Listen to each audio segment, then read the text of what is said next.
এই ভদ্রলোককে আমি চিনি না, এবং এই কথাটা আমি আরেকজন থেকে শুনছি যে কাকে চিনেন না?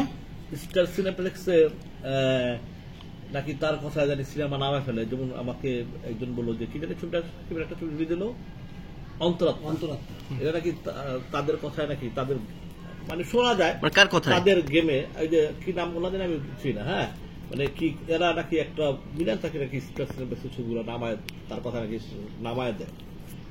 আমার কথা হলো যে গডফাদার তো সবসময় ফ্রন্টে থাকে, সামনে থাকে, স্ট্রেট থাকে।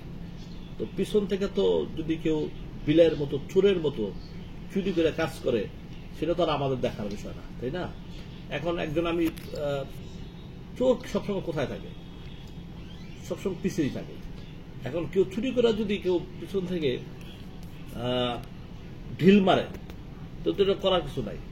এই জন্য যে কোনো মানুষই সামনে আসলে বোঝা যায়, ওপেন আসলে বোঝা যায় যে কত ধানে কত তেল আছে, বোঝা যায়। আমি অ্যাকচুয়ালি এই নামটা আমি যাই না, কিন্তু আজকেও আমাকে আমাদের একজন রাইটার আমাকে বলছে এই ধরনের ঘটনা। কোন নাম, কার কথা বলেছে?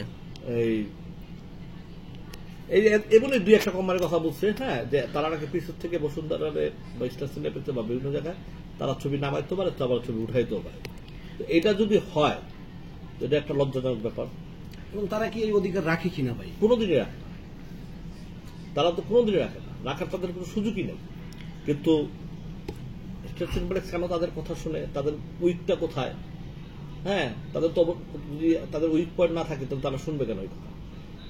এটা শোনার কথা, ঠিক আছে। এখন সত্য মিথ্যা তারা যায় না, কিন্তু মানুষের মুখে মুখে এটা যেটা রুল যেটা প্রশ্ন করছে, এটা এমন প্রশ্ন আমি অনেক মানুষের থেকে শুনি। এখন স্টার সিনেপ্লেক্সের বিরুদ্ধে কেউ কথা বলতে চায় না। স্টার সিনেপ্লেক্স তো অনেক বৈষম্য, ঠিক আছে।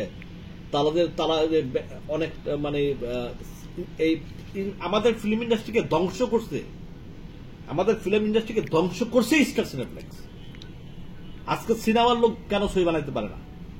আজকে সিনেমার লোক কেন আজকে নাই স্পটে?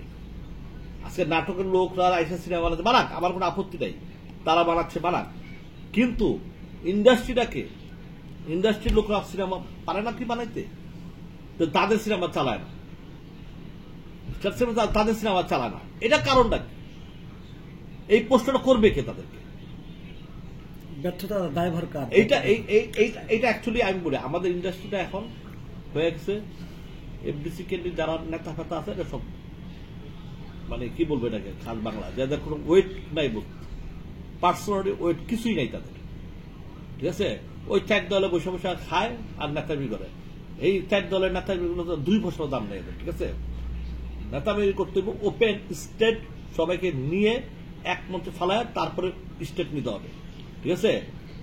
এখন ওই প্রযোজক সমিতি 1 লাখ টাকা চাঁদা লয়, ডিরেক্টর বানাইতে গেলে 50,000 টাকা চাঁদা লয়, শিল্পী সমিতির মেম্বার হইতে গেলে 20-25 হাজার টাকা চাঁদা লয়, আর ওই টাকাগুলা নিয়েই তারা বসে বসে খায় আর মাতবরিগুলা করে, ঠিক আছে। যেই কারণে আজকে ইন্ডাস্ট্রির পুরো ধ্বংসের একটা পথ।